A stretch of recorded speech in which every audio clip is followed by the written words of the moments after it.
Ang hingpit nga katumanon sa tabang sa mga Sugboanon nga naapektuhan sa bagyong Odette, ania na gayud.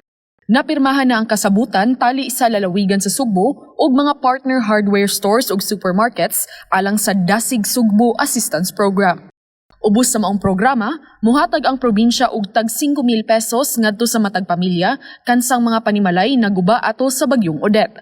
Kaniadtong adlong Miyerkules, Enero 12, dulan 50 ka mga hardware, supermarket ug general merchandise stores ang mipirma kauban sa mga opisyales sa Kapitolyo, Department of Trade and Industry Region 7 ug Mandawi Chamber of Commerce and Industry sa maong Memorandum of Agreement. Ubos sa maong kasabutan, ang mga tindahan mipasalig sa ilang pag-abag sa kagamhanan sa lalawigan sa Sugbo sa Dasig Sugbo Assistance Program.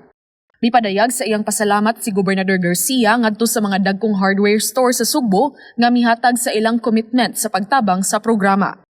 So salamat ning inyong pagdesider nga makigkuyog mo niining mga paningkamot sa probinsya sa Sugbo nga ang labaw nga mga nagkinahanglan natong kaigsuonan atong matabangan ug ang atong tumong-mao nga kadtong na mga nawad-an og balay kadtong nahasugamak gyud maayo in town niining Typhoon Odette matabangan nato hinay-hinay sa pagbarog bangon barog and to rebuild their homes, in so doing rebuild their lives. Paula Mendoza, Balita sa Sugbo.